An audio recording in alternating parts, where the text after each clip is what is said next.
Hello, everybody, and welcome to episode number 36 of UnCoMfY Convos. This is your boy Shiv, your guy, your dude, your man, your boy, your man boy, whatever you want to call me.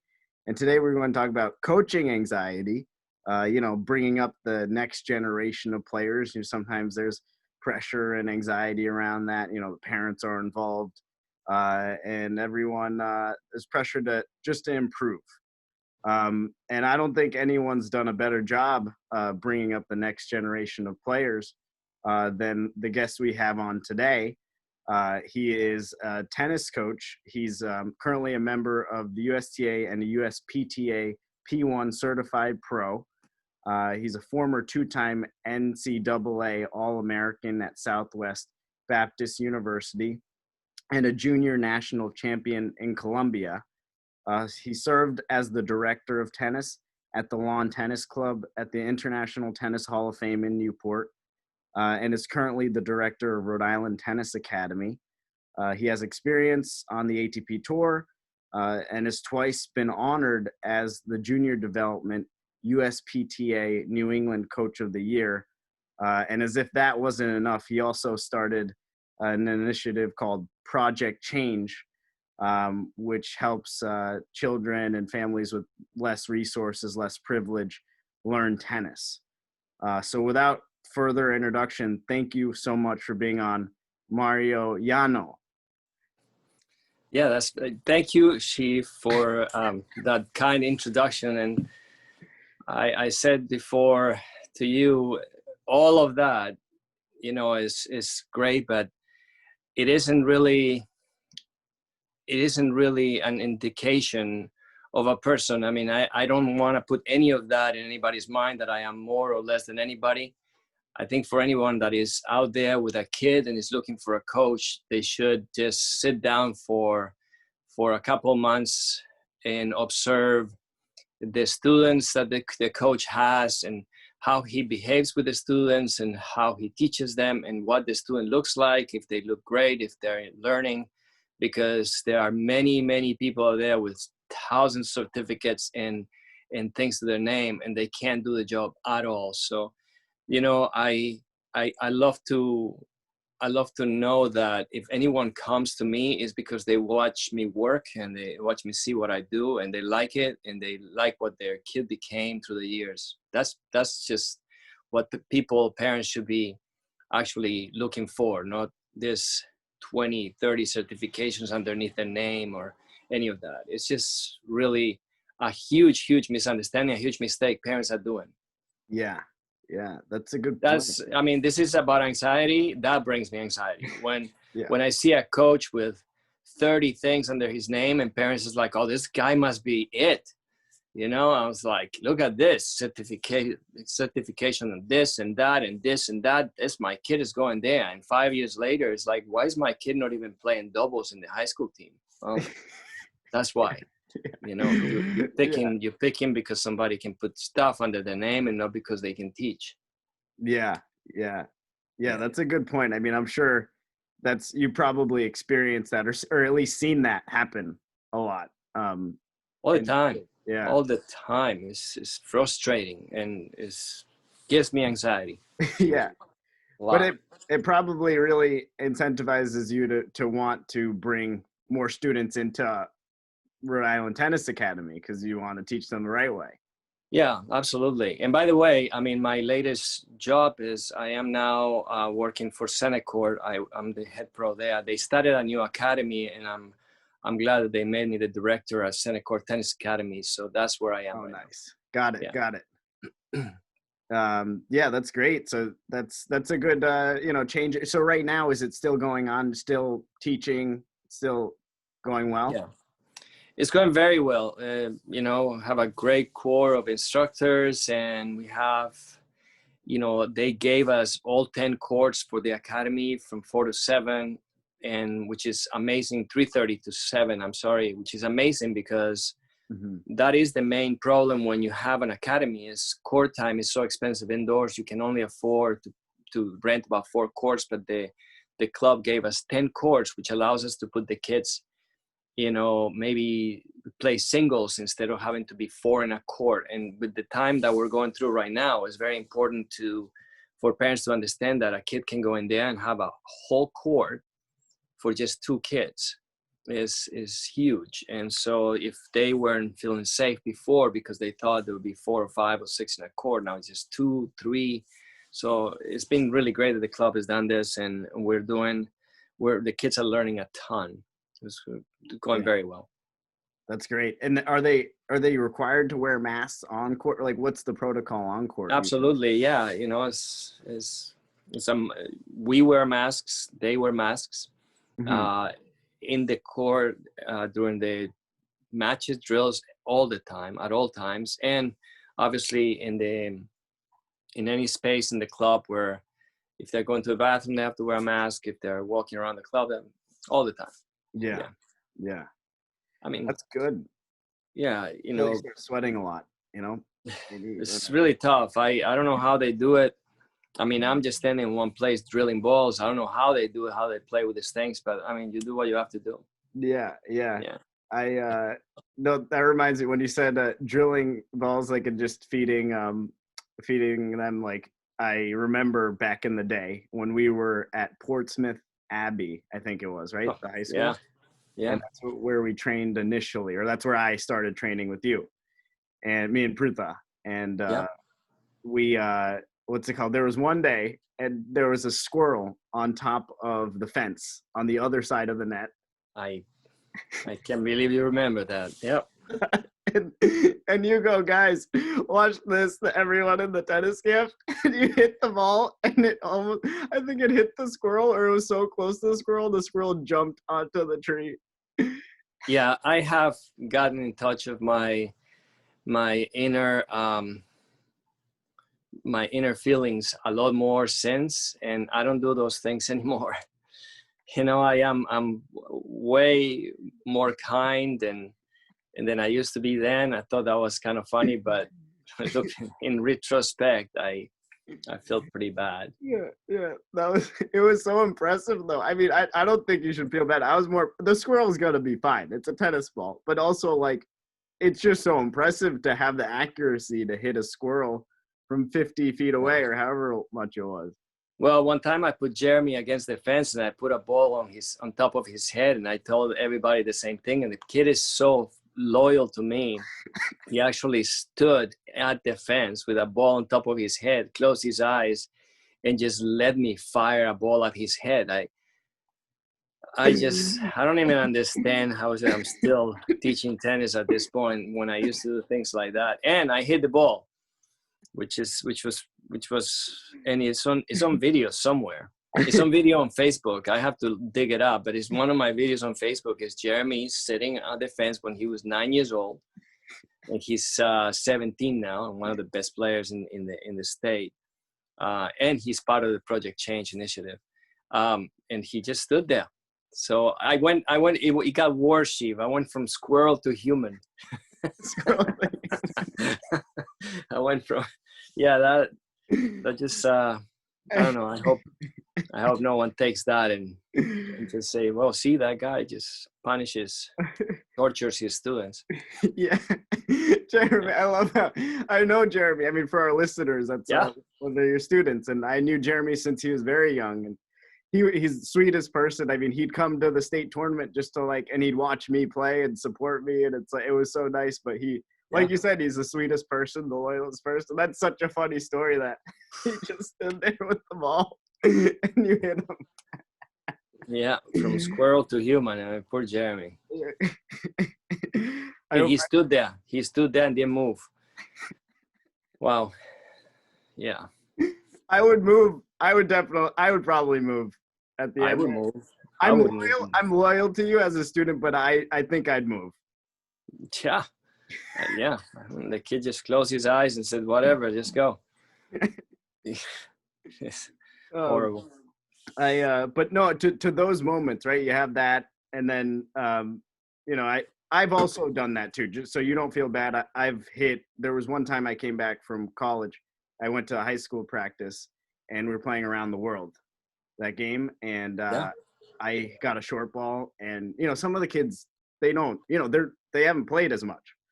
Yeah. So I like just hit it really hard, like right, and he was at the net, and I had like a short ball, and it hit him in the throat, Oh. and he started coughing, and then he fell down, and I like, but I still, I got him out. I knocked him out, both like in the Yeah, game. you got him out. Yeah, that's like that's exactly what happened to Novak Djokovic at the U.S. Open. This he hit a ball backwards, didn't know where he was hitting, hit the umpire in the throat, and she fell down to the ground. It's like deja vu, man. I'm like, yeah, he got her out too. Yeah. And then he was kicked out of the tournament and had to pay $250,000 fine. Yeah. Yeah. You got him out. I got him out. I ended up winning the game. But I think the moral of that story is, I felt bad, but I still won. I can't imagine. I cannot imagine you losing on around the world. It's impossible. You're super fast and super consistent. So that's like the winning formula for around the world. Yeah. I mean, I think if there was an ATP World Tour around the world, you'd probably be top 5 in the world easily. Top 5. Come on. I mean, you never missed a ball. People just like, you drove people crazy with that. I drove Zach crazy with that in particular. I remember when we'd play. Yeah. I hope he listens to this. But yeah, him and I would go. He did it so hard, and I just try and get it. And he started getting taller, throughout high school. Yeah. Not tall. He was still the same height, not taller. He was just hitting the ball harder and harder. And I was like, just had to keep defending. And I was like, I can't, too much power coming. I think he's still getting taller. He's like 9 feet tall now. He's like 9 feet tall. Those kids, they like never stop growing. So annoying. Yeah, it was a funny story. I had Zach actually come over one day, and for our listeners, Zach's a tennis player that I played with growing up, and he, it was during quarantine. It was during the pandemic, and I had him come into the yard, and he sat in a chair. I put a chair out, but I put the chair out all the way on the edge of the lawn, like 100 yards away, and I put my chair 100 feet away from that. Yeah. So it was very far. So Zach gets out of his car, and I'm like, take a seat. And I was sitting on the other side of the lawn for social distancing, but it was like 100 feet of separation. And he was like, and he was like, what? Yeah, I guess I understand, but it was a little extreme. But I also noticed in some of your videos for, just like in your stories and stuff, and some of the videos you've been releasing, it's a lot of funny moments with the kids. Oh yeah. And I love it. There's a few that really stood out to me. So there's one for our listeners where one of the students, very young, probably around 4 or 5, 8 years old, around there, and he's trying to put balls into a bucket. Oh, and he can't muster up the courage, and he just goes, I just can't. Yeah. Who was I know. that? That's David. David Oganessian. He's the son of obviously an Armenian/Russian family. And I mean, Eastern European people are tough on their kids in a good way, like they push their kids. And this kid is very driven. And so he grabbed this huge thing of balls, and he is about 2 feet tall. And he had to put it on a ball machine that is about 4 feet tall.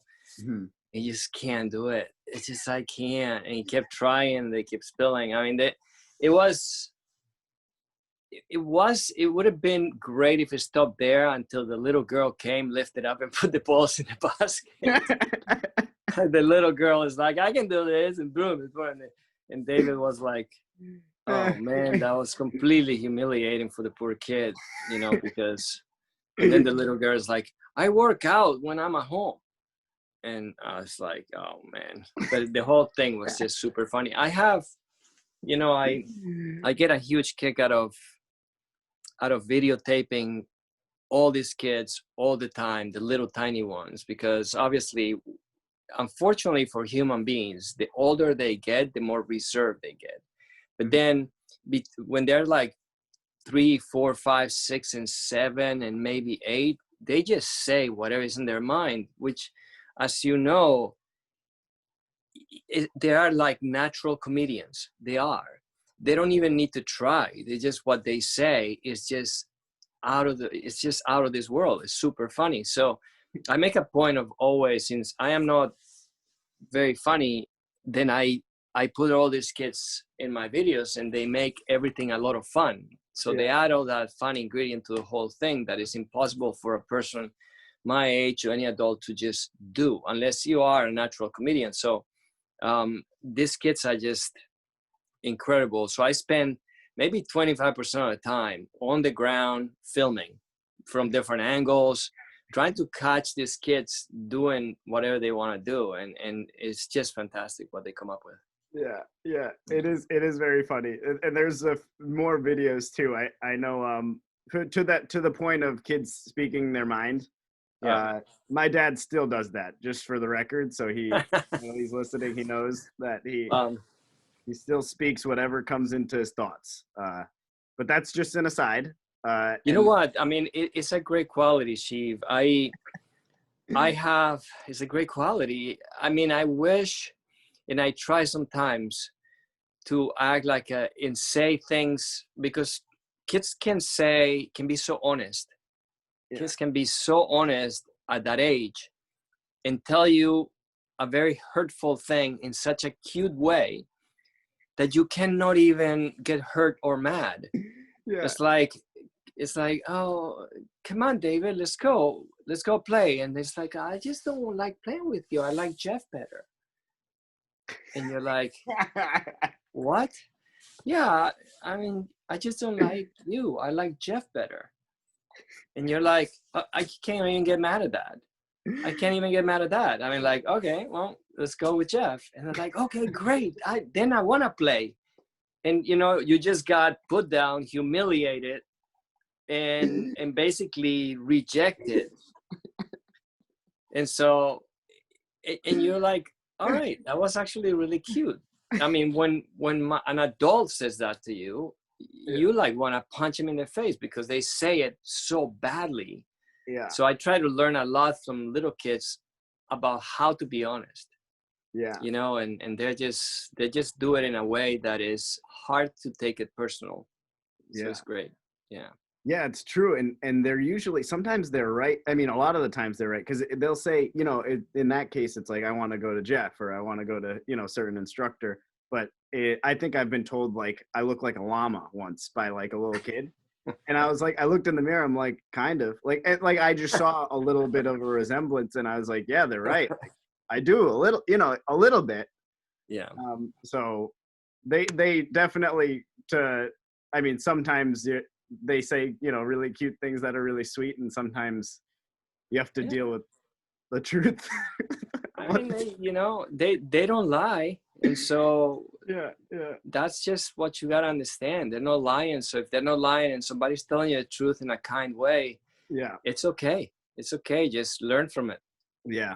I didn't know what to do with that one, though.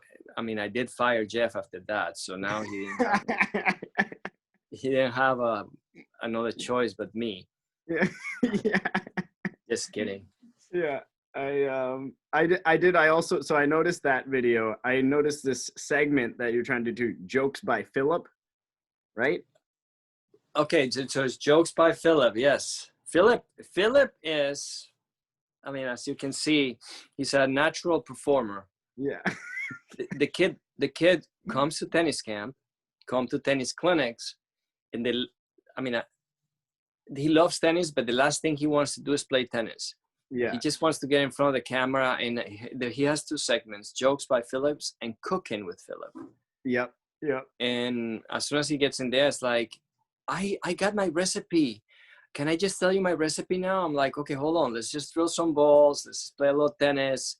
Yeah. And until I don't do his 5-minute segment where he has his jokes and his recipe ready to go, there's no tennis to be played. So I know I'm always ready for Philip and give me his recipe and his jokes, and he's fantastic. He's fantastic. Yeah, he great energy, really funny. I mean, really smart too. He seems. I definitely just awesome. I mean, I noticed a few things. So he was singing in one video.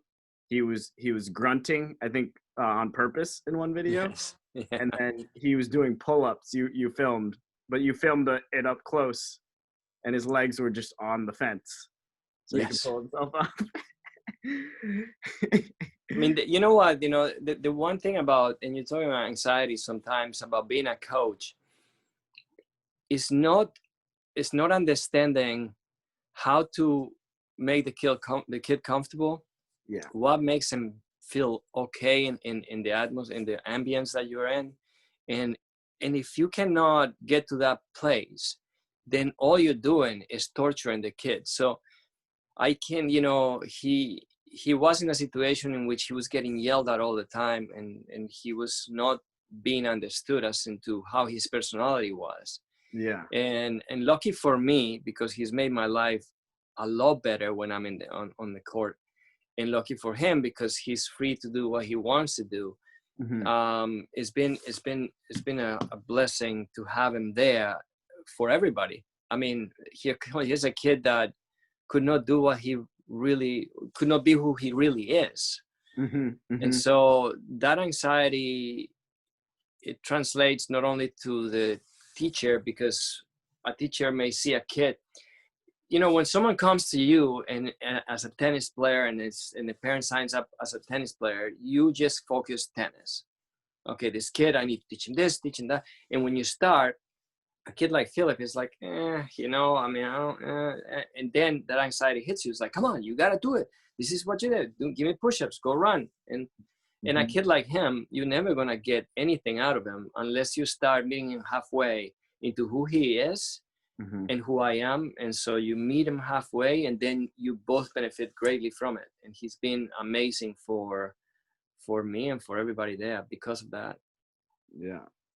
That's really smart to identify like someone who has maybe more of a personality, and like being able to channel that the right way, and having the discipline. And so would you say, like, for students, like not Philip in particular, but there's some students who are like, maybe they're not listening as much at first, and then you have to like get in touch. That's where you have to break the wall of tennis in order to get through to them.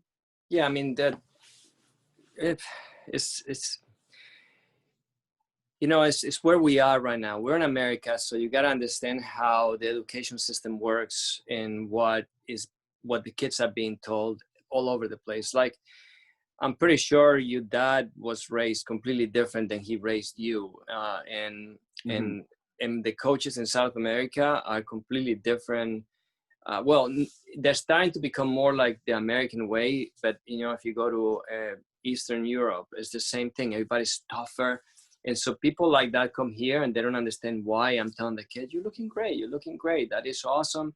But you need to fix a little bit of this. But it was great effort. Over there, it's like, what the bleep are you doing? It's like, can you please move? And and it just becomes a pretty like, do it my way, do it now. And that obviously is not something that can happen here.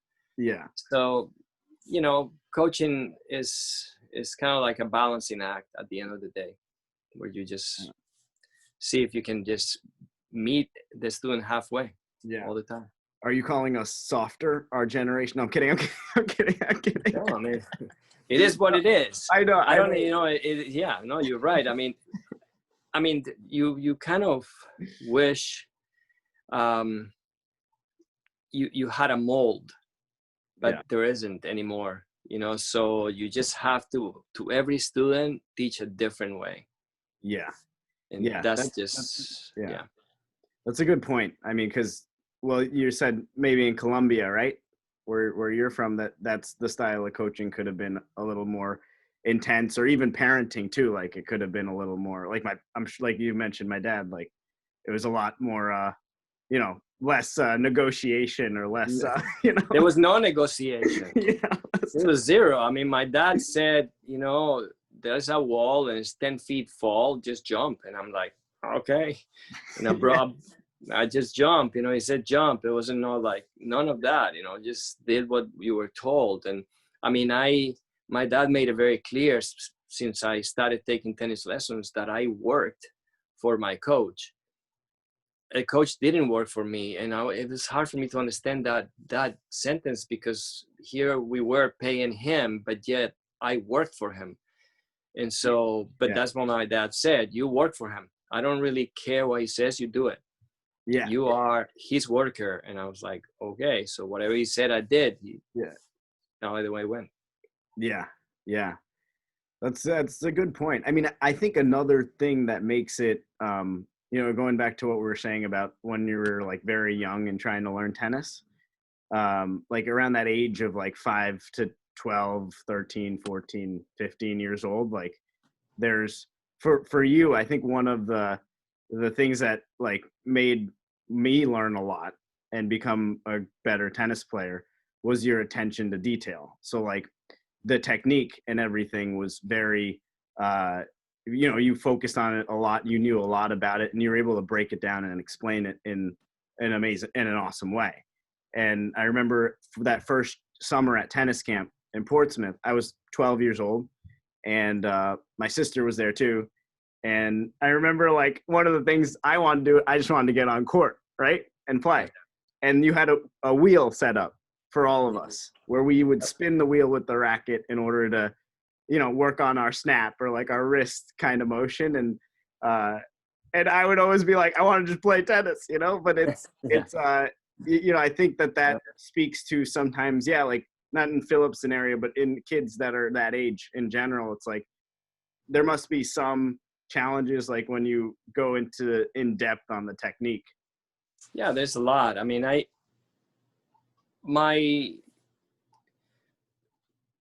always wanted to be an artist. I actually never wanted to be a tennis pro. My dream was to be an artist. I mean, like I produced and wrote a CD, and I sang on it, or I paint. That's my painting behind me. That's an incredible painting. I was about to ask. It's such a great decoration. Yeah. So I do a lot of artistic things. I'm an artist wannabe. I'm not a great artist because I never really dedicated a lot of time like tennis. But the way I incorporate that on my tennis is I look at you like, what is the best work of art I can get out of this blank canvas I have in front of me? So when I see the student and I see a blemish in their technique, I just can't live with it.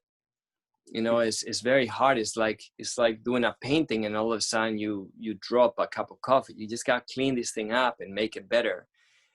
So that's kind of like the artist in me when I look at my students and I want to see everything well done and preparing them for any situation that they can encounter and be ready for it. So yeah, that's just kind of it. So technically, but I'm not, I understand that there's many techniques.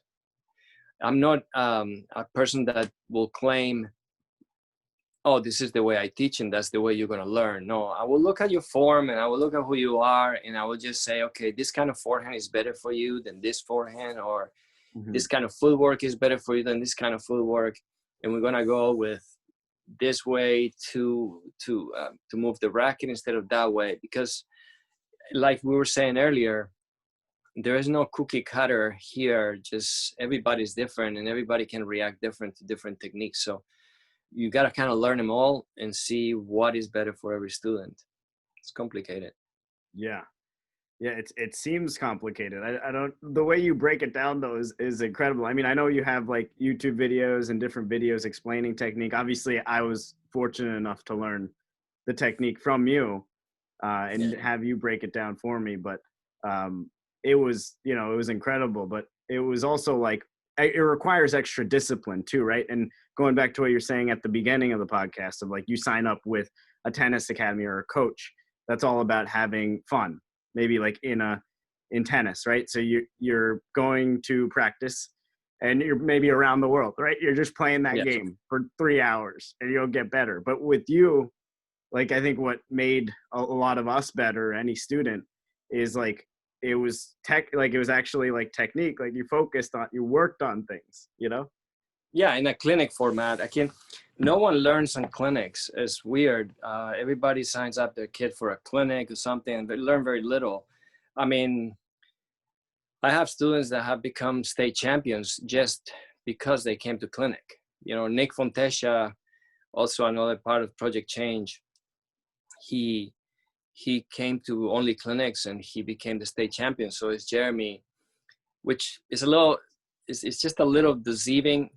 You know, when you're in a nonprofit like Project Change, basically you sign a contract in which you say you're gonna do absolutely everything I tell you to do without questioning me, which is really hard to make the paying student parent sign a contract that says that. And so when you have a say in what you are trying to learn, it's really, it just now, it puts a little bit of an obstacle for the teacher. And so instead of trusting me that I'm going to guide you, then all of a sudden questions creep in. So, but for Nick and Jeremy and these other students from Project Change, they just had to do what I asked them. Otherwise they couldn't stay. So it was really easy for me to make a state champion like Nick only on clinics. I had, you know, on a bigger scale, but not a better achievement scale, because to me, for Nick to win the state championship was a huge land. I mean, it was a huge achievement. Yeah, it was awesome. Because he is a kid that can't pay for anything at all. And he's all of a sudden, I mean, a Division III student school has never won the state championship, and he won it without losing a set. Yeah.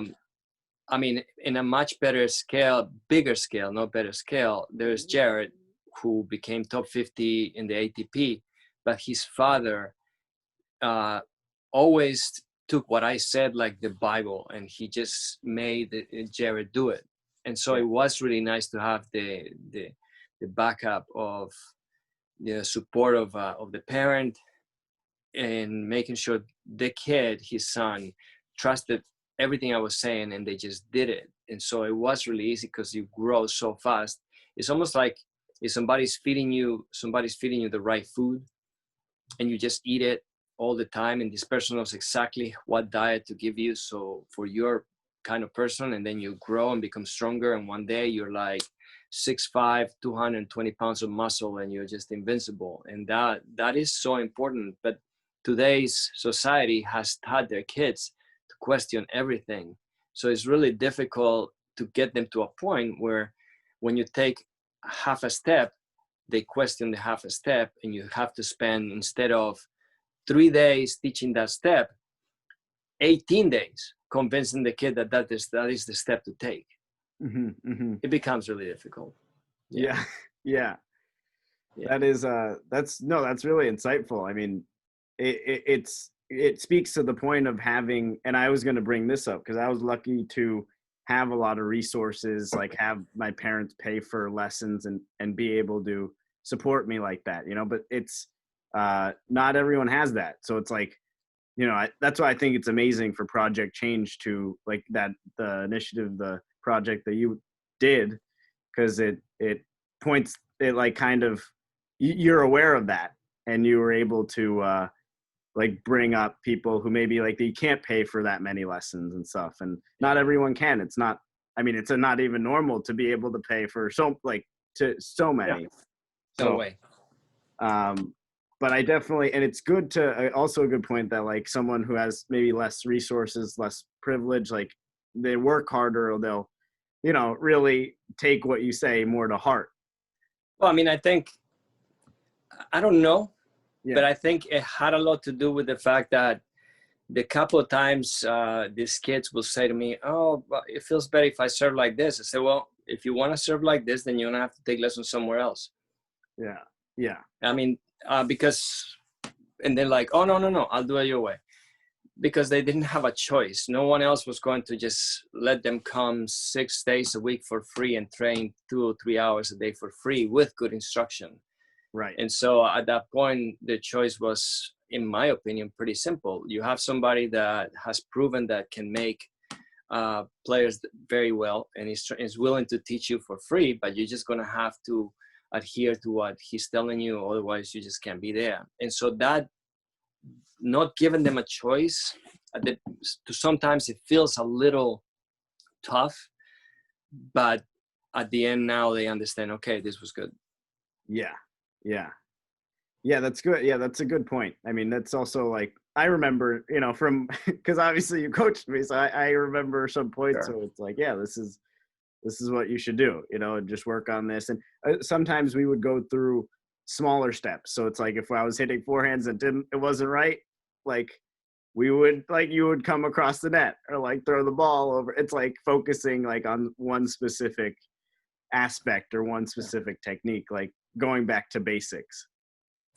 Yeah, I mean, it's just repetition and discipline, huge in this. And it's, I mean, you come from a very disciplined family and you have very good examples in your life. So that helps a huge lot. And also it helps, you had the rare, and it's not because your dad is going to listen to this, but you had the rare privilege of having a very good way to be pushed. Your dad had a good way to push you. It wasn't like, he wasn't like, I have some Eastern European families. One of the anxious points, because I told you I had a top 5 anxious coaching moments type of thing where we go through anxiety.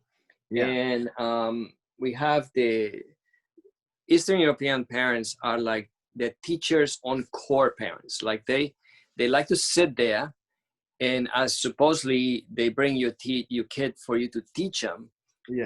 You cannot even say a word before the parents in the bench is like, move your feet, you're not moving your feet, come on, do it, move it. And you're like, because follow through. And you can't say a thing, and these people are just going crazy from the sideline yelling at the poor kid. I mean, like, that wasn't your dad at all. Like at all. If your dad was guilty of any anxious making the coach, he never made me anxious, but he had always a list.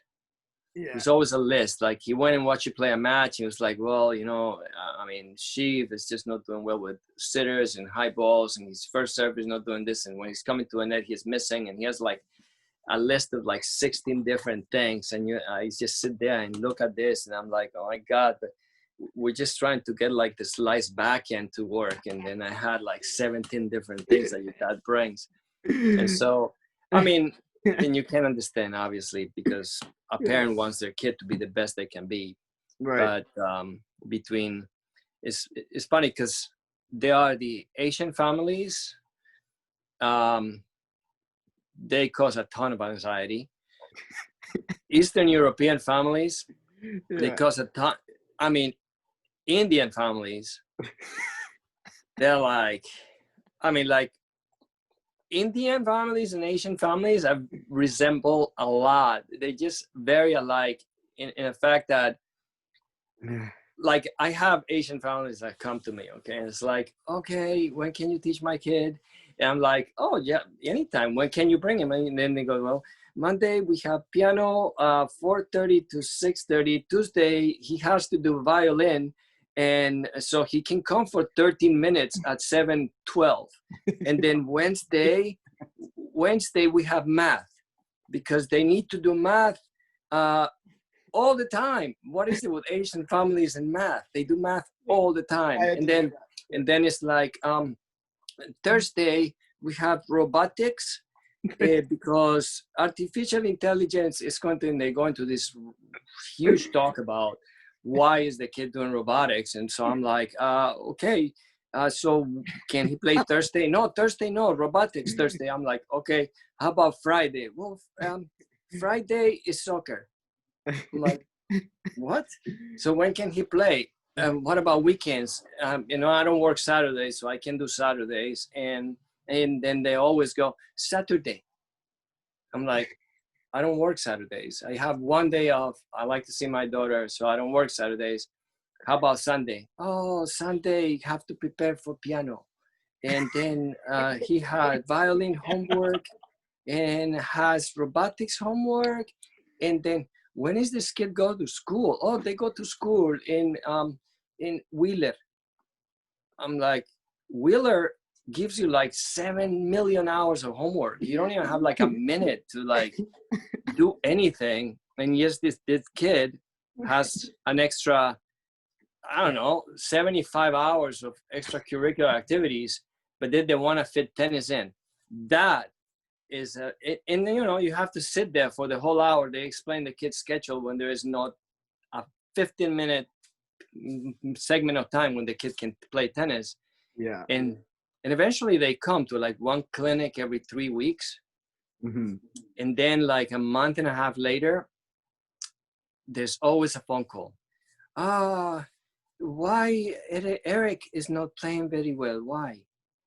I'm like, why isn't Eric playing well? Because he's come once in the last 3 weeks. Oh, he's very good at learning. I'm like, I know he's good at learning, but he needs to tennis. You need to come like every day. Yeah. Oh no, can't do that. And so that is, if that is an anxious moment that we go through. Yeah. And it's actually pretty funny when you sit there and they're so, I mean, Indian families are a lot like that too, you know, because they want their kid to be very well-rounded. Yeah. I mean, I'm surprised you don't play the piano. Do you play piano? No. You play anything? No, I played the clarinet for a little bit, but I was into baseball, tennis. I played a lot of baseball growing up, and then I did Kumon, which is an extra math thing. Of course. Like, of course. Yeah, of course. Kumon. I mean, like in chess. I mean, like, I don't know why you didn't do chess, because I can easily think of 10 of my Indian students that went to chess club. Easily. Really? Yeah, easily. And they were good at chess. I mean, because obviously there's been some kind of theory that if you're good at chess, you're good at problem solving when you grow up, it's good for business. And so I don't know who did this study, but I'm pretty sure there's a pretty heavy study done. And so all these parents are like heavy into my kid needs to do chess, so he has good at problem solving abilities. Yeah. Yeah.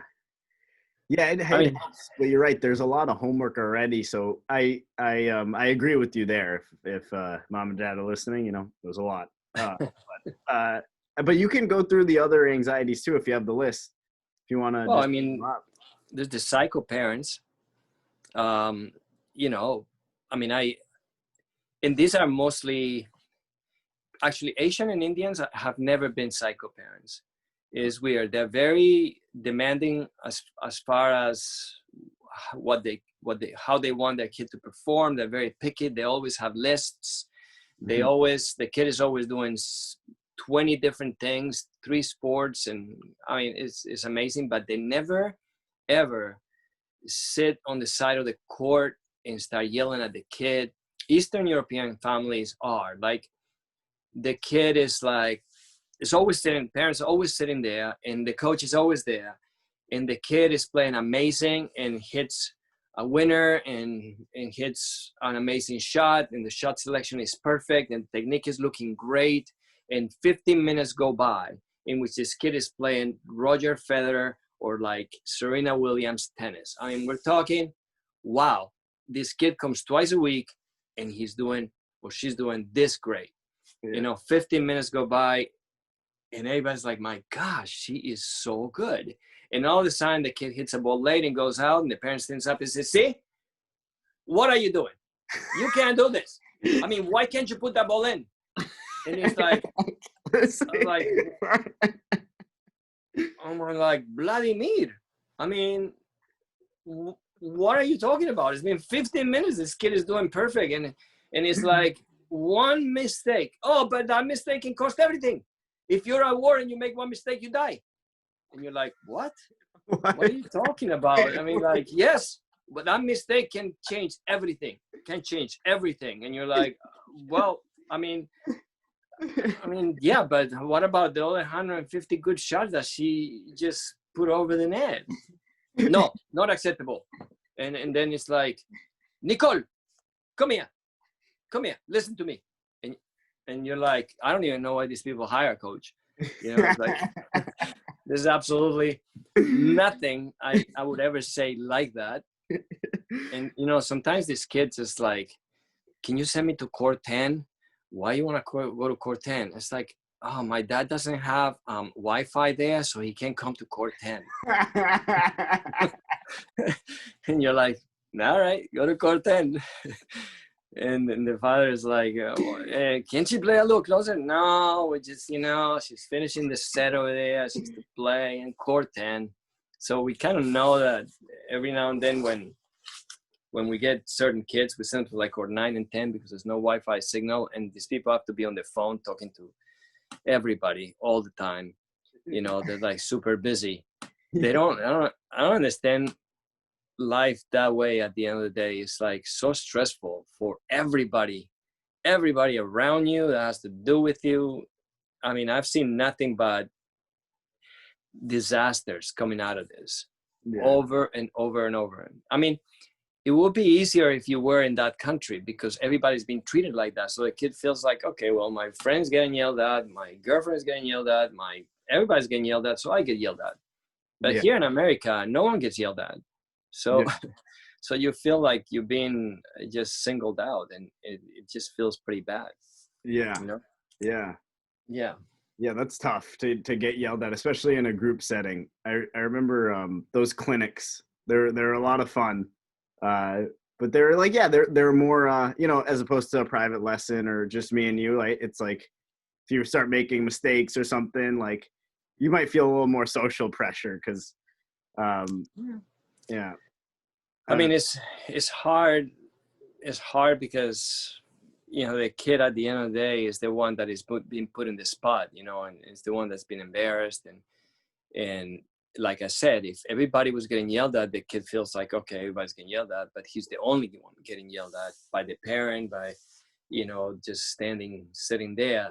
So that's a very uncomfortable vibe to the whole thing. And like you said, the anxiety is just I can't even imagine these kids. I mean, just think about it. If your mom and dad just sat there and started yelling at you while you're playing. Yeah. I mean, it happened all the time. And, these people, they transfer this not only to the lessons, but then it transferred to the tournaments. Yeah. No, you're playing the tournament and you're playing some poor kid over there that for one reason or another, this called the ball out that it wasn't out. Well, you better believe your parent is going down there and he's telling the kid, he's a cheater, and he's yelling at everybody, and he's yelling, and he gets kicked out of the club, and you have to leave the club with your dad. I mean, it happens, and it's very, very, very real in this kind of kind of setting at this point. Yeah. I mean, there's the parents that are very high achievers, which is kind of, I mean, like, it is a little bit, I don't know, sometimes parents have so much desire that the kid is going to be so good and achieve the highest dream in the world that, everybody thinks that they're going to play the violin and they're going to be in the New York Orchestra and they're going to play tennis and be at the US Open. But this is very difficult for an instructor or any pro in any kind of profession, because they come and they bring you the kid, is 9 years old, and goes, we sat down yesterday in our basement and we decided that he wants to, here little Frederick decided he's going to be a tennis pro. And you're like, okay, great. And I mean, you say great, but this is one of those times where you wish you were a 7-year-old and you can go, but that's kind of hard. That's impossible almost. Really, this is not going to happen. You wish you were 7 years old and you had a kind way to tell them, why don't you just, just take it easy, see where the kid goes, have fun with it. And maybe at 16, he's a phenom and you can just go from there. But, at 9 years old, it's almost too late already, but, it's just not going to happen. So you don't say any of this because you're not really the right person to tell a parent, forget it. It's just not going to happen. Yeah. But it is one of those things that the high achiever for their kid parent brings a ton of anxiety to the table all the time, because now they go for the next 4 years until one day they realize, okay, what was I thinking? And then they spend $40,000 a year, and it's just not going to happen. It's almost impossible, as you know. Yeah. I mean, you play tennis every day, you try like hell every day, Yeah. and you know how hard it is to get to that point. Yeah. And so, you know, even to play Division 1 in college is hard. That's even like a big challenge. It is incredibly hard. I mean, it's not that it's almost an impossible challenge. I mean, in Rhode Island, since I've been in Rhode Island, there have been 2 legitimate Division 1 players, and one is Matt Kuhar, who is an amazing player, and he played for Bryant, and Jared, who was asked by the #1 school in the country to play #1 there. Yeah. But aside from that, in 20-something years I've been here, there's never been, and there has been really good players to come out of here, as you know. Yeah. But no one could go into a top 10 or top 20 Division 1 school and even make the singles roster. This is incredibly hard. Yeah, because I think even John Isner, right? He started he was a college player, but he played at one of the best tennis schools, and then he went pro. John Isner, yeah. That's right. Steve Johnson. I mean, no, I mean, this it's just almost impossible. So the high expectation, high achiever parent is crazy, because for 4 years now they put you through this torture. Why isn't my kid? Look, my kid. I mean, this is not.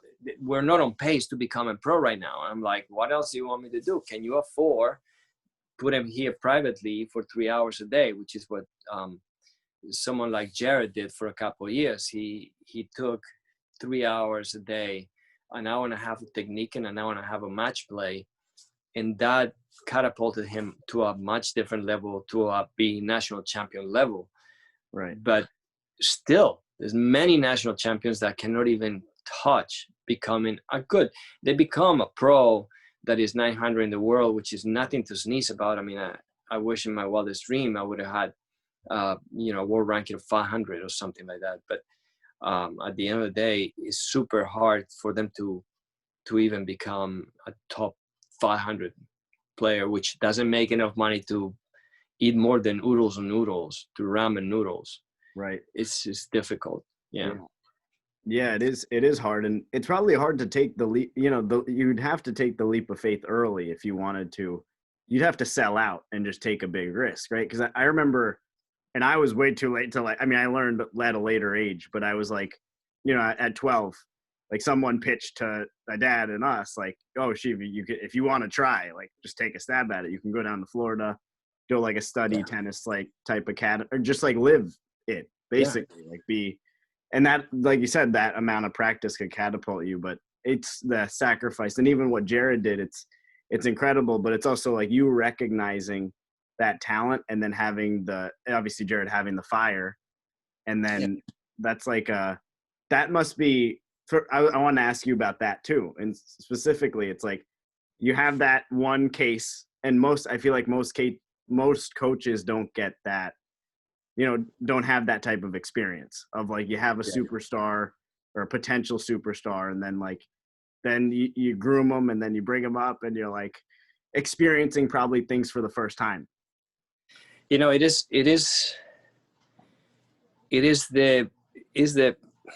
It's a road that has so many turns and so many choices, and you can go wrong at any time, and that can signify the kid becoming just a Division 1 player, or if you take a right, okay, you're still on track to becoming a pro.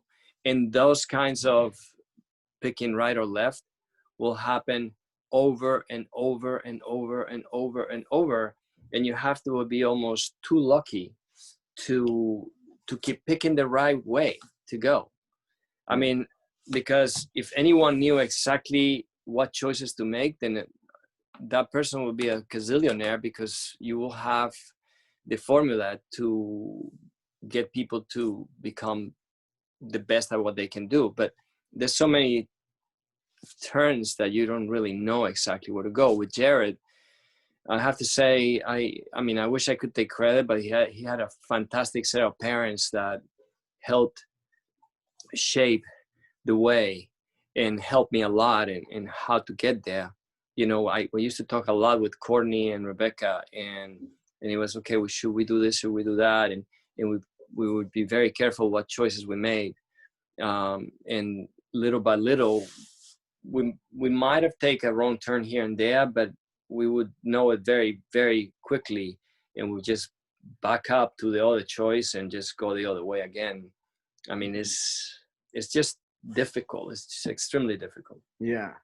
What if you could pinpoint one? What were some of these choices, or like maybe a notable one? Because I don't know what that would be like to be in that. So, for example, with Jared, I mean, like there's subtle things. Let's say we're gonna compare Jared to you, and so we have somebody that is extremely fast, somebody that is normal fast. Yeah. So you can afford to hit a ball that is not going to be placed perfectly and still get to the next ball.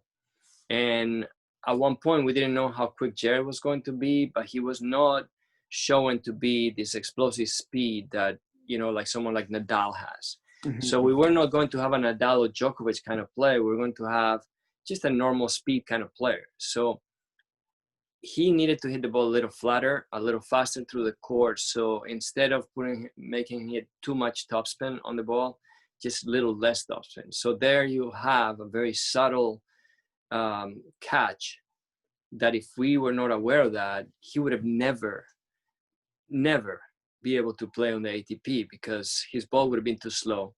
And the people that are so good, they could have hit the ball, not by him, but away from him enough that he couldn't return something good enough, and he would get killed in the next shot. Mm-hmm. But yet he has a very aggressive way of playing that helps him a lot for the speed that he has on his legs. Yeah, that's got it. That's a good observation early on, right? Because that's I remember when I saw Jared play, and the first time I saw him was at camp. I was 12. I think he was 10 at the time. And it was like a bullet. And I didn't even know him. Like, I didn't know, you know, I came into camp. You probably knew him for a while, and everyone, because Pruta and I first year, right? And I was like, I saw this guy, and I'm like, so it's hitting the ball, and I'm like, it's like a bullet. I'm like, oh my gosh. No, I mean, and that's why. That's why, because I mean, you got to understand what you have in front of you, and you can see. You spend so many years looking at players. You can see who is showing you a ton of natural speed and who is not. Yeah. And although Jared was fast, he wasn't slow. I had to almost project myself 7 years from then when he's trying to go pro. Mm-hmm. And I couldn't project him being like a Novak Djokovic type of getting every ball in the court no matter where I hit it. Yeah. So he could not survive if the ball wasn't fast enough. So make him hit the ball faster and flatter was a much easier thing for him to get there to the point that he got. Yeah, that's good. I mean, it is. I mean, I feel like, and I don't know if you would agree, but it's probably rare to just have that, like to have someone with that level of talent, right? It's like winning the lottery, really. Yeah. I mean, but a lot of coaches win the lottery all the time, Shiv, and I'm not putting anyone down. I mean, there are players like Jared all over the place. Yeah. I think you have to be very lucky to find a coach that can keep leading the way and making you turn the right way all the time. Mm-hmm, mm-hmm. Or at least 95% of times, because there are many Jareds out there, many Federers out there. I mean, Nadal's, it's not like they come once in a million. They come a lot. It's just that you have the wrong person teaching them, so they never can get there. Right. So, I mean, I mean, how do you maximize somebody's potential is a huge, talking about anxiety, is a huge responsibility. Yeah. When somebody puts a kid there, I mean, if Courtney and Rebecca put Jared in my hands when he was 7, and we had a meeting that day, and the meeting was like this high achiever parent. We want our kid to be a professional tennis player. That's what he wants to be. Yeah. And to be honest, at that point, I sat there and I felt, here we go again. Yeah. There's another pair of parents. But at least he was 7, and he was one of the top players in New England. And so there was a very good start already. Yeah. And technically he wasn't nowhere near, but at 7, no one is. And Yeah. so we just had to start putting the whole thing together little by little. And, you know, we had a team of people. Alex Samoisky was there. Yeah. Dan Regan was there. Remember Tony that. Lancelotti was there. I remember hitting against Tony. Yeah. Still out there, yeah. Jeff Cody was in charge of playing hour and a half sets with him. So was Dan Regan, so was Jose.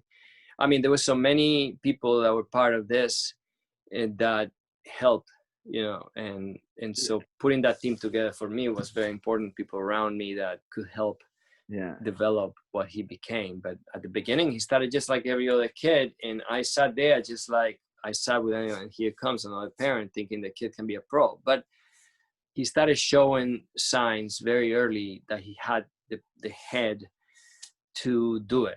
I can tell you to hit the ball hard. And I told you many years, you got to hit the ball harder. You got to be a little less of a grinder and hit the ball harder. It's so hard. I mean, it's very easy to say these words, but it's very hard to do the act of getting rid of the fear and just go for it at situations when you know you may just lose the match just because you're doing it. And Jared didn't seem to have fear. It was just weird.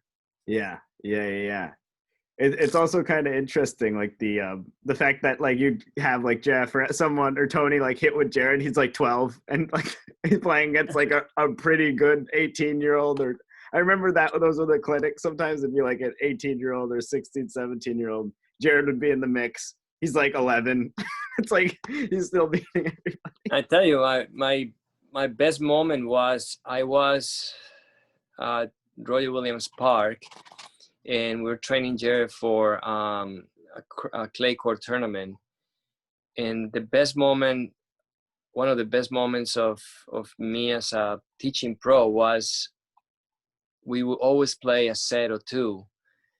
And that day he beat me 6-1, 6-1. He was 13. Oh, man.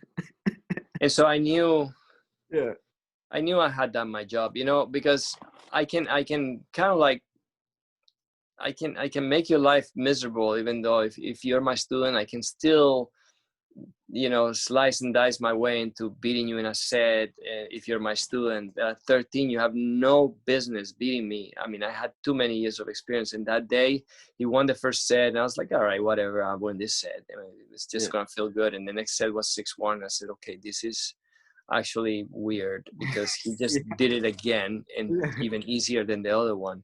And after that, I could never beat him. And he was 13 years old, which was very strange. Never happened to me. So when you have your student give you a lesson, you understand, okay, this is good. This is going somewhere different. Yeah.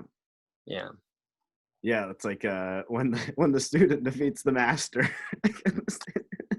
Yeah. So then, you know, obviously coaches, I mean, Novak Djokovic obviously can always beat his coaches, and he could way before he is Novak Djokovic today. He could when he was 18, when he was 17. I mean, we have a way of seeing things because the experience that can still teach somebody. So we kept going for a few more years, and then he started just developing into a professional. He became professional at 16. So. You know, that's just, and a lot of coaches take offense to that. Oh, you're never going to beat me. I was like, I want you to beat me. I mean, if I'm doing my job, you beat me.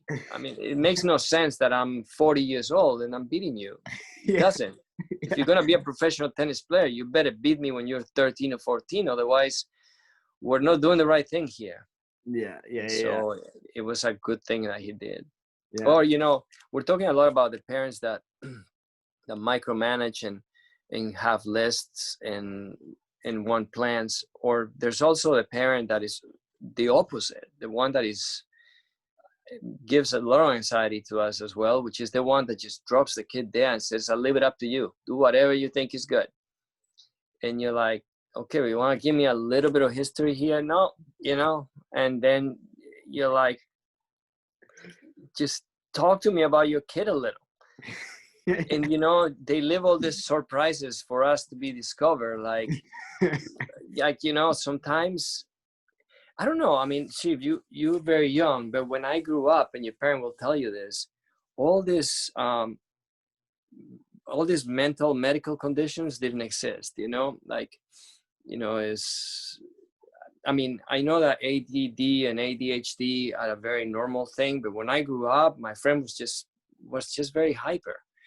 Mm-hmm. It wasn't something like the coach would just go, oh, we got to treat him different because he's very hyper.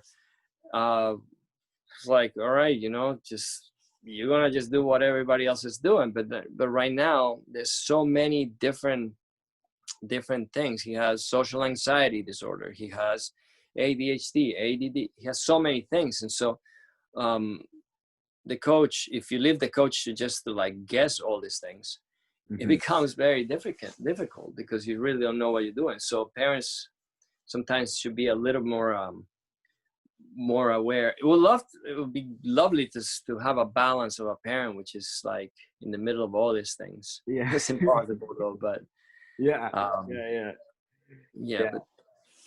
I'm sure there's a lot of anxieties that come from like parenting too. I mean, I know at USTA at tournaments, like just tennis tournaments, it's like, well, they invest a lot of lessons in me, right? So it's like, not for like they enjoyed watching me play, but also like there's like some expectation to perform at a certain level because, you know, put in the practice. So it's like, it's hard. It's a hard balance sometimes. It's like we drive to Connecticut or like 2.5 hours. It's like I just played horrible. You know, it's like, well, I know. You take a drive down there and you lose 6-0, 6-0 in 25 minutes. Like, oh, why are we doing this? I mean, that's a tough one. That's a very tough one. Or when your parents like, let's build a court in the backyard. let's bring a bulldozer and bulldoze all those trees. I'm like, no, JD, don't. Just look, you know, put a wall at the end of your driveway, spend $1,000, bring some guy to put a wall there, and the kid is gonna be way happier than you trying to find somebody to play with him every day. I remember you hit that wall like hours. I did. Yeah, one of my high school, like in middle school, one of the guys who was like class president or something, he was giving a speech, and he lives in the neighborhood, and he'd be like, on Saturday at 8 or 9 p.m., you know, we just hear, you know, I'll hear the ball hitting, and that's how we have to be. We have to work when other people aren't working. But it was like so funny. It's like I did hit the board all the time. I probably annoyed so many neighbors. I know hitting a wall in a neighborhood is, you know, it's so funny because that was the only choice back then. Now there's like silent walls. You know, you can hit the ball and it doesn't make noise against the wall. And it's be like, you know, if that would have been invented a long time ago, people would have bought like thousands of them. Yeah. But yeah, for sure, it's not what you want when you're trying to go to sleep. Yeah. But the footwork, and I think you mentioned this too, the footwork, it helps a lot with the footwork, your reflexes. Like, I mean, it was great. And you came over one time too and showed me some things, some different kind of drills I could do. But I think the footwork was like, I think just moving my feet was a big strength, and the board helped. It's so hard. Yeah, it's so hard to play against a wall. It really is. I mean, people don't understand. If you do it right, it's better than playing against anyone every day. Yeah, and you build so much stamina. Oh God, yeah. Yeah. Like, whoever can play against a wall half an hour is ready for anything. Yeah, for sure. But you mentioned, so back in Colombia, one of my things that I'm curious about is Jared. Obviously, you know, he learned here, very professional, but you were also like a top junior player as well. So when you were in Colombia, were any of these considerations going through your head of going pro, or? No, my dream was to get a scholarship. Okay. That's what everybody kind of played for where I came from. And so I was very happy to get a scholarship in college and just get my degree. And, you know, it was Division II. It was not Division I. We were one of the top schools in the country, but it never crossed my mind to go pro after. I just wanted to, I taught my way through college and I liked it. And I kind of wanted to keep teaching. So I got a job in New Hampshire teaching, and the Hall of Fame gave me a job. It all kind of snowballed from there into very good jobs teaching tennis. Mm-hmm. And then the academy and now Senate Court. And so it's been a pretty good teaching career for me. I love every single moment of it. And I mean, it's hard to understand how bad of a teacher you are at 30. It really is. Like if you keep teaching and you hit like me, like I'm almost 55 years old, Mm-hmm. to understand how little I knew at 30 and how good I thought I was at 30. I thought I was it. I mean, like I'm on the Hall of Fame teaching tennis. It was hard to understand how little I knew. And then at 40, I thought I was pretty good. But now I'm starting to understand that, okay, how much it goes into becoming somebody good at teaching anything. It Mm-hmm. has to do a lot with going through thousands of students and understanding what is that makes everybody tick. And eventually all that kind of blends into, okay, I understand how this is done. And helping people is much easier now than it was then. Yeah. Yeah. That's a I good. mean, it's like, can you imagine the very first day you did stand up versus, I mean, you just like, oh my God, how lost was I? Yeah, I was scared, and I was very sweaty. I was sweaty and scared.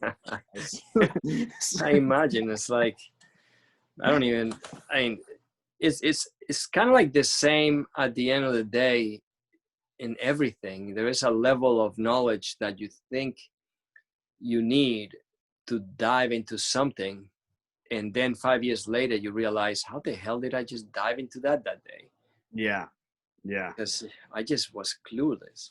yeah. So And the repetitions too over time, right? The fact that you're coaching consistently week in, week out for years, for 20, 30, or however many years it was, it's like so far it's that does it. And even tennis and then stand up too. It's like you have to do it every day, or because if you don't do it for a while, you'll still be funny, but you're not going to be at sharp.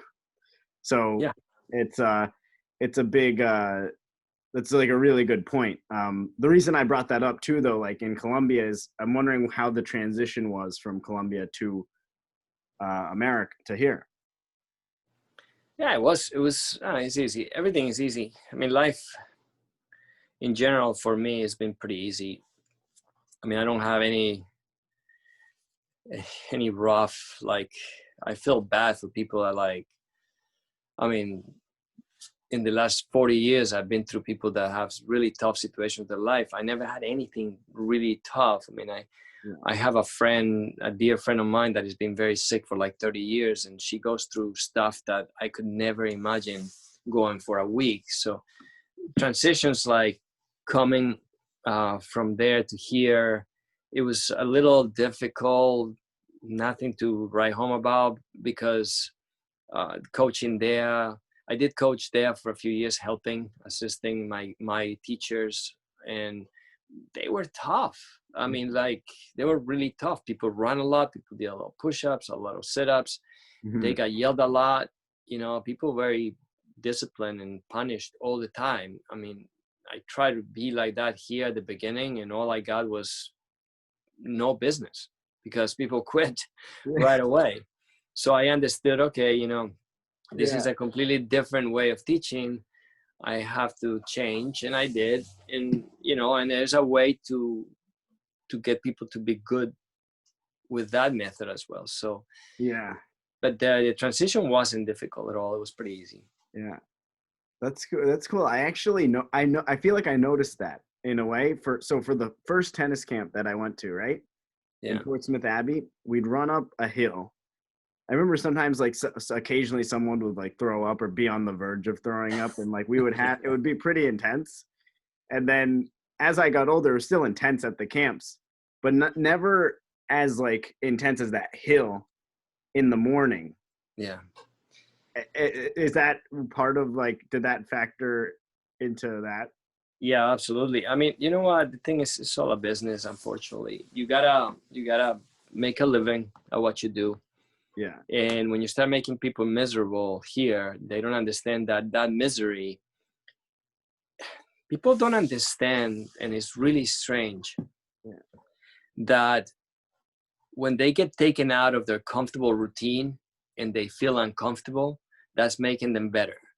And so it's really strange that they don't understand that, because let's say, for example, somebody has a routine of waking up in the mornings, check out their phone for half an hour, being a little lazy, you know, laying in bed and just making themselves something nice, and then, you know, going to a very comfortable routine. And if you tell that person, okay, instead of you laying in bed, you're gonna wake up an hour earlier and you're gonna work out for half an hour and do, I don't know, a set of, you gotta get 150 push-ups and 50 pull-ups and 400 crunches. And after that, you're not gonna look at your phone and hang out in your bed and lay on your pillow. You have to go out and run 5 miles and then report to me after that, because we're gonna go on court and we're gonna drill you for 2 hours. They're like, they do it for a week, but I'll never see them again. And so, you know, they just like have a very hard time getting out of a comfortable routine that is just getting them through life, in the same road, stationary, going the same place, into changing. It's like a rebirth, being born again and becoming comfortable in something so uncomfortable. But eventually when they look back and they see where they are that today, they're like, oh my God, I'm so much better. Yeah. But it was so hard. Yeah. And so that hardness, there's a very, very small people that actually understands and enjoys that difficult part. I mean, if you ask people, I mean, your dad is a pretty good example of that. I mean, I'm pretty sure he wasn't pretty happy in some random store somewhere in Massachusetts, sending lotto tickets and being the, you know, there at the counter selling beer to some random people. I mean, those were not the glamour days that your life, dad will just go, oh my God, that was so much fun. It was just tough, grinding work. He sits there today and he's enjoying life, but you know, it was some grinding times where a lot of people just like, screw this, I'm going back to like having a 9-to-5 job when I don't have to worry. I get, I don't know, $90,000 a year. It's people don't understand, and so kids don't have a clue about that either. I'm reading a book right now. It's called like The Power of Habit, and it's like basically talks about the reward. So like everything that we do, it's like there's a cue, routine, and then a reward. So in the short term, right, you talk about waking up early, or for a kid, or you know, someone who's trying to learn, and even for me, I try to do that, you know, to work out, whatever. I think all of us, to get better. But you have a cue, like, you know, you wake up, but sometimes the immediate reward you can like see, but the longer term one, it's harder to see. But you know, even with exercising, it's like, okay, I feel better after. Or even if you have a protein shake, you're like, yeah, working out sucks for sure. It hurts. It's not fun. And waking up at 6, it hurts too. You have a red eye. You're like, it's painful. If you know when you wake up, like, oh, there's a reward, then it could, I think the video went out, right? Yeah. If you know that there's a reward, then you'll go through with it. But at a young age, it's a lot harder to understand that, you know? For a kid to understand that. You know, the problem is we all, and I'm guilty of this, we all realize it maybe a little too late. Like, I mean, I'm semi-religious. I'm not very religious. I mean, I was a missionary in college. Oh, wow. And did missionary work then, but I'm not super religious now. And I mean, the only way I can explain it is if when I die, I do go to heaven. I hope I go to heaven. I'm rooting for you.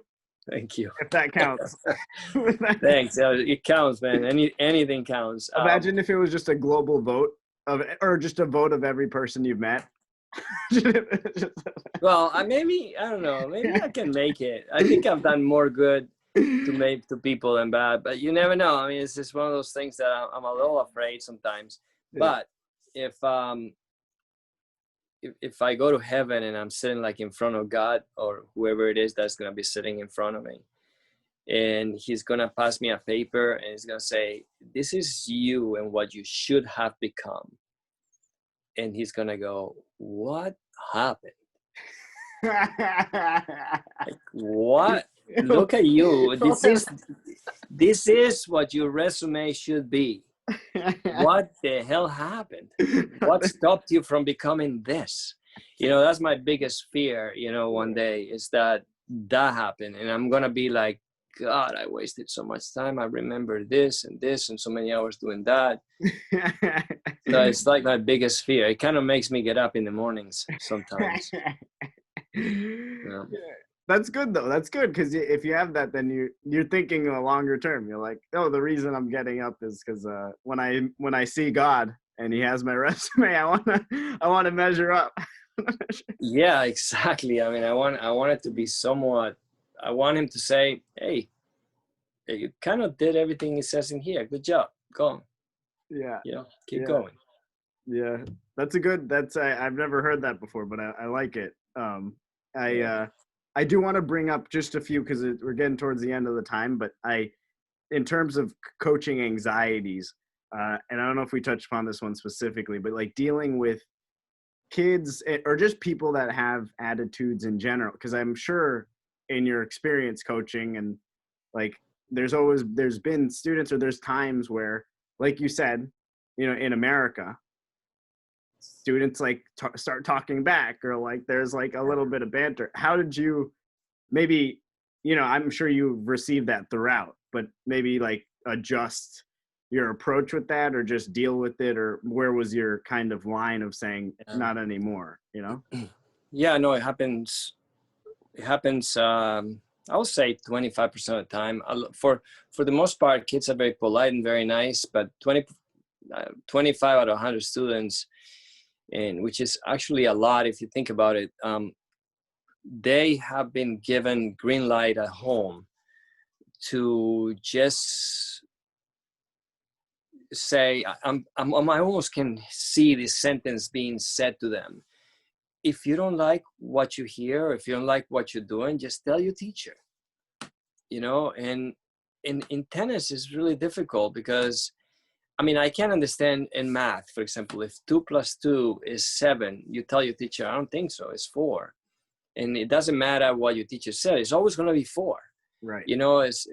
But in tennis it's difficult, because, you have different kids, different students, different personalities, and you adapt to them and you give them the best you can and explain to them how is it supposed to be. And when you have a kid telling you no, they're not going to do it because they think it's better the other way, you enter a zone where you just, and then it gets worse when the kid is not nice saying it, and it's like, no, I'm not doing it. And then it's like, I'm not gonna do it like that. I just don't feel like it. I don't like it. It doesn't work for me. Mm-hmm, mm-hmm. And so they have that power. They do. Kids have the power now to do that, and you kind of have to live with it and move on, knowing that at that moment you took a left onto the wrong path instead of taking a right and keep going in the right path for that kid. And you feel, okay, well, at least it wasn't my choice. Yeah. And you try to, at that point, I mean, at the beginning, you used to just fight it and tell them and call the parents. And at this point, you may have a small conversation with the parents, but then you understand that's what the parents want. And it's like, okay, well, you kind of make a mental note of that moment, and you can explain to the parents later and say, well, that is happening because you decided that this is where you want your kid to go in that moment that we decided. And so then a lot of the times it proves the parent wrong, and the kid understands, and maybe at that point they decide to trust you in what you're trying to do. But it is very, very stressful when you get these kids to take their own decisions on things that they don't know about. Yeah, it's a tricky situation because I feel like it's both parents and kids, like because it factors into probably upbringing and also like just attitude at the time. I mean, you probably have to balance a lot of things when you deal with that. A Yeah. lot of emotions. Yeah, I mean, I used to get offended. I don't know, 10 years ago. Going back to the fact that I tell you today, I realized 10 years ago I wasn't that good at coaching, and I'm better today. And it's because I can take situations like that and say, okay, this is just a style of living somebody chose, and I have no right to tell them how to live their life. So if they think that they can question everything, I'll give them my opinion and move on. Right. Without being offended by it, because at this point, that's just the way life in society is today. Yeah. That's good. Yeah, you can only control what you can control, and then leave Yeah. it up to whatever's going on. Are there any other coaching anxieties that you want to share that you prepared, or? I think we discussed them all. I Yeah. thought my Hall of Fame was the too many notes parents, Uh-huh. the schedule crazy parent, which is typical Asian Indian family, which they have like the kid doing every instrument and every robotics, and they can. I'll leave it up to you parent. We Mhm. discussed that. The psycho, for the most part, I'm gonna get killed by my Eastern European parents, but they're all like that. And the teacher on core parent. I Yeah. think those five will definitely make the Hall of Fame. They're the most common anxieties. That's when you just go, oh my God, this is one of those. And the honorable mention, when the non-achiever parents. Yep. The ones that don't just leave the kid and don't say anything. Exactly. And the high achiever, the one that just says the kid is gonna go pro. Got And it. that's it. What do we need to do? What do we need to do for my kid to go pro? I'm like, well, let me just go to the library and get the book that says this is what we need to do, because it doesn't exist. So Yeah. 5 years later, you get like a rundown of how much money they spent and what they have done. Why isn't my kid pro? I'm like, because 1 in a million does Yeah. go pro. Yeah. That's a good recap. I appreciate you preparing that. I have before we go, I also have one more topic. So one of the things I thought about is as we get older, right? So now you have students. I'm an older student, yeah, and now I'm in college, went to do comedy, like different realm. How do you kind of, I don't know, it's a tricky situation, and it happens with teachers too. But it's like coaches, you have students for a while, then they move on in a way, right? Like it's like to a Yeah. different life. I mean, we're still connected, which is great, but I feel like most students maybe that you've had, or teachers to students that they've had, they don't stay connected. Have you ever thought about that? About how to stay connected, about how to stay connected with our students. How to stay connected, and also like once like being able to deal with like letting it go, because like at the beginning maybe you're not used to it. It's hard, and it wasn't easy to begin with, especially um, because they're there for sometimes 12 years. From the time, it's like some kids come into me when they're 5 years old, and you talk to them every day. They don't just come and play and you don't see them. You talk to them. Sometimes they cry, sometimes they laugh. You kind of get to know the parents very well. You get to dinner with them.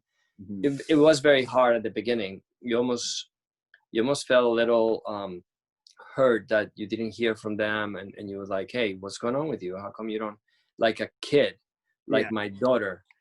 And then I understood my daughter was even worse. Like I raised my daughter, she was with me and she hasn't even called, so I'm like thinking, if my daughter is not going to call, then for sure, Jeremy is not going to call. Yeah. But I, then I realized that, when I see little things here and there that they do, that are left over from all those years, and I see their lives becoming so much better, that that happened because they learned the structure of how to do things to become better at something like tennis. And so I start seeing that these kids have become better players, better human beings, better in everything, because what we learned through all those years. And thank God for like Facebook and Instagram and well, now TikTok and Snapchat. I mean, I start seeing these changes in these kids that are better, and they're just so I keep in touch from time to time, and it's not so hard anymore because social media. So that made it better. Yeah. And I don't get hurt anymore if they don't stay in touch. Yeah. Because sooner or later, I do get back in touch with them somehow. And I realized that we're still very close. So it's nice. Yeah. No, I've definitely, that's a good point. I I don't know what it's like to have kids yet, so I haven't had to deal with that. But I think that, now that as I'm getting older, right, I think about the impact that you had on my life, right, in terms of teaching me discipline, like technique, right? A lot of that stuff applies to comedy or applies to anything that I go into in the future. So, I mean, it's invaluable. And it's also like, now that I'm older and I'm more mature, I'm like, oh, like I should talk to Mario more. Like I was hitting with Perry the past few months here and there, and we were just hitting, and I was like, I just want to call Mario. It's just like, you should do it. I'm like, yeah, but we haven't talked in a while. I was like, she's just like, yeah, just call him. And I'm like, yeah, but it's not for a reason. Like, it's not like a lesson or a string. And she's like, yeah, just do it. I'm like, that's weird. Yeah, and that happens every now and then. It's so nice. It's so nice to hear from kids, and I will always have time to talk to any of my students. I will never just say, I have 5 minutes, can we just, I will never. I mean, I will do, I mean, this is your thing, it's your podcast, but if you call me and we had this conversation, I would just talk this long with you about anything, because it makes me feel better. Yeah. I wouldn't consider a favor to a student or anything. It was just something that is for my own benefit as well. Yeah. Right. That's good to know. All right, I'm gonna call you every day now. So get ready. Good. Just do it. I'm usually up around 6:30, so anytime after that. Yeah. You start getting really annoyed because I just take what you said just now to the next level. No, not at all. Yeah, but no, that's awesome. That's good to know, and that's very kind too. Very selfless to be able to just want to reconnect too and talk and learn like what's going on in your students' lives, because it's everyone's life changes, so right. And like we said, most 99% of people, it's tennis is still played. I still play, but it's not the career, but you can still talk about things. Oh no, it's great. I mean truly, you guys, the Patel family, I can't even think of one instance in which it wasn't just a pleasure to just to be with you guys. I mean, whether it was on a tennis court or hanging out with your dad was always very helpful when it came out to business. Yeah. Your mom was the sweetest person in the world, Pruta. I mean, I'm talking, the only ones I know are, of course, the four of you. Your other sisters were out of the picture at the time. Yeah, just Buddha, the oldest sister. Yeah. Your older sister was out of the picture at the time. But the four of you just were the ideal family to deal with. I'm not just saying that. You guys were. I mean, Pruta is super nice, super smart, and your mom and dad great. You're great. So I got lucky there. Yeah, we appreciate it. We appreciate it. That's really nice. They'll probably listen to this, so they'll hear that. No, I mean, that's awesome. I don't know how you're gonna put this together, but I give you credit that this is a lot of work. It is a lot of work. I know a lot of about editing, and editing is not easy for sure. Yeah, especially on Zoom. Sometimes you can't change it. Like if the reception went off, like I can't take it out because you were saying something of value at that moment, so I can't but overall it's good, and I love doing this, and I love that we were able to talk about all these different topics, reconnect. And before we go, I did want to play a game, so I usually do this at the end. Okay. So it's not even a game. It's more of like a debate.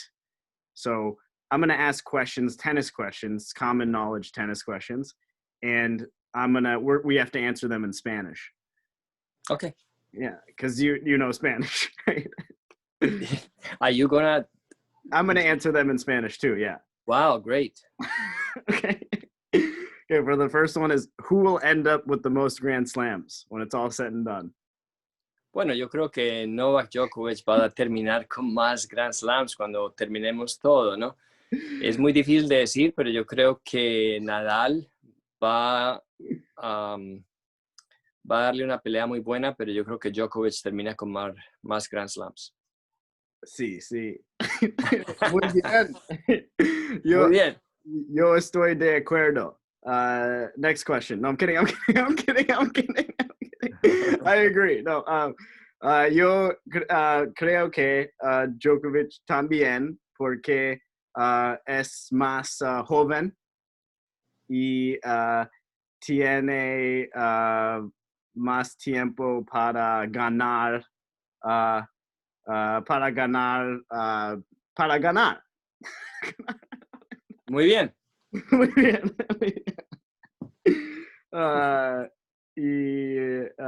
Okay, which Grand Slam, I'm asking the questions in English, but which Grand Slam, so the listeners, which Grand Slam champion, for the listeners, Mario and I just said Djokovic, if you don't know Spanish.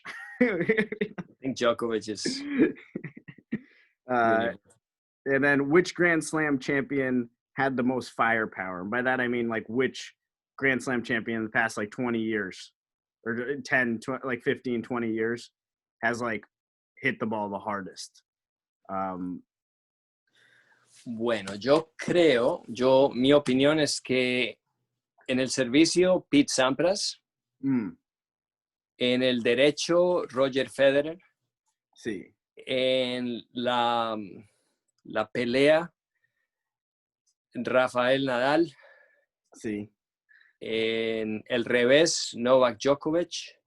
Sí. En la net, Patrick Rafter. Sí. No McEnroe. McEnroe en la net me parecía muy bueno, pero la técnica era muy diferente, entonces me cuesta mucho trabajo ponerlo ahí. Patrick Rafter, técnica perfecta. Mario just said for the listeners that Patrick Rafter is the best at net, not John McEnroe, because John McEnroe's technique makes it harder for him to hit balls back. Is that what you're saying? McEnroe's technique at the net is like nothing anyone has ever seen before. Oh, I see. Got it. Patrick Rafter was very good. Yeah. Y sí, eso es todo. Okay. So my thoughts. I think yo creo que en el oh God, it's been a while. En el like pasado or maybe 15 años. What is this? I don't know. It's helping me though. What is it's helping me. It is. Okay. It looks like one of those Indian dancing. Yeah. Indian dancing. It looks like that. I like that. Yeah. Bollywood thing. Yeah. Bollywood thing. It is nice, but it kind of looked like you were doing that. Yeah. I'm just gonna say this one in English because it requires more explanation. I was gonna say Wawrinka or Del Potro. I want to throw them in the mix. Sure. For a Grand Slam champion. I think when I watch them, or like when I see them on TV, I think they're hitting the ball harder than, or at least in those Grand Slams. They're obviously not as consistent, but I think Wawrinka hits the ball the hardest in terms of Grand Slam champions. Like Miles. Yeah, I mean, now that you bring that up, I mean, Del Potro's forehand is just gotta be like harder than Wawrinka's backhand. Wawrinka's hit some backhands that they look like they're just like going 200 miles an hour. Yeah. I mean, I don't know. I mean, I think you're right. I mean, the Potro and Wawrinka probably hit the ball harder. It's just I was thinking serves. It almost looked like when Pete Sampras served, people couldn't move.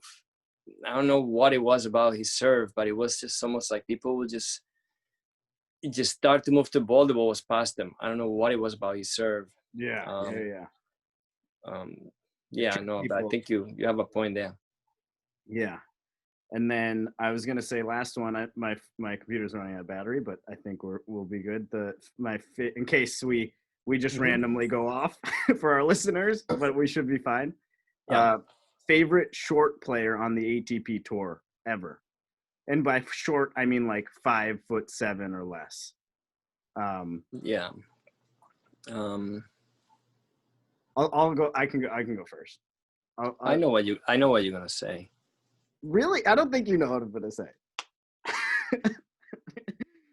You don't think I know what you're gonna say? No, mi favorito. Yeah, see, mi favorito. I know what you're gonna say. Schwartzman. Huh? Diego. No, Oliver Rockes.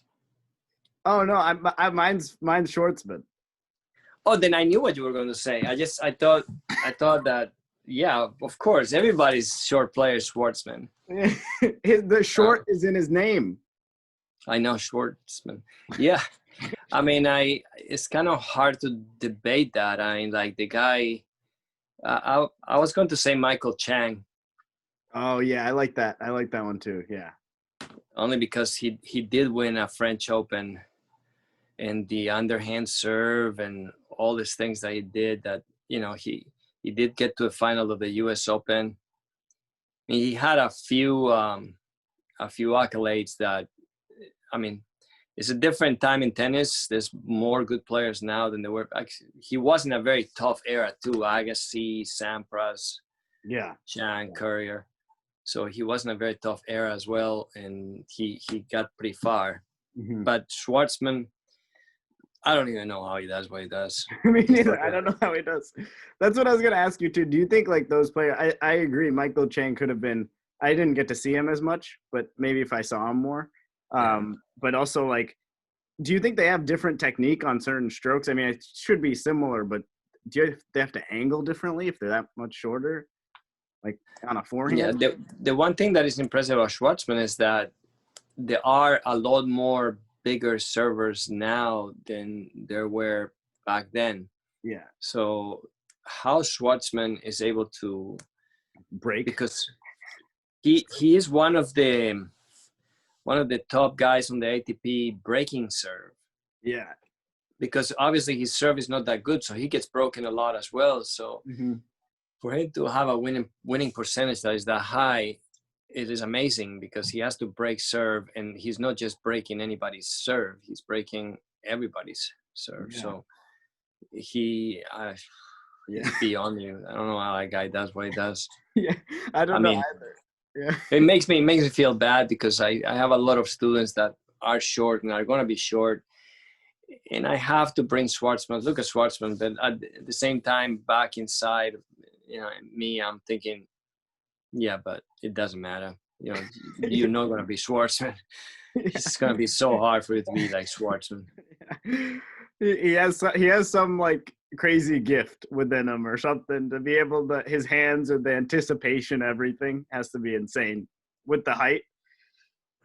I mean, just think about it. I mean, when he's trying to return, I mean, Milos, Raonic. I mean, I'm not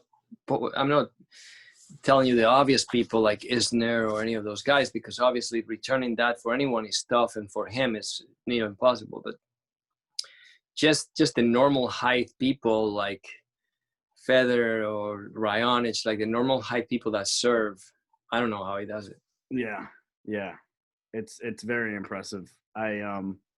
So yeah, I would go with Schwartzman there, and then so you said Michael Chang. So that's pretty much all I had for the episode. Before we wrap up, I'm wondering if you want to say anything else, but also if you want to do any plugs. I'm just very happy you reached out and we got to talk, because this felt more like a conversation, which is great. And you know, my only plug is just tell JD and Sonal I said hello.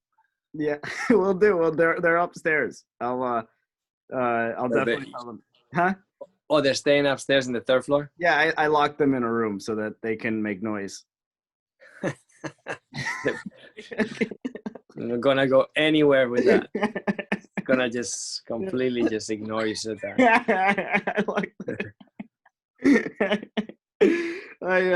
For the listeners, I'm not kidding. No, I'm kidding. I am kidding. But I do also want to plug Mario's Justice Tennis Academy. So it's at RI Tennis and Faye on Instagram, right? Yes. That's RI Tennis and Faye, FAYE. Which is my daughter. Yep. And then www.rittennisacademy.com is the website. So to all the listeners, definitely check that out. If you are interested in becoming better at tennis, Mario is your guy.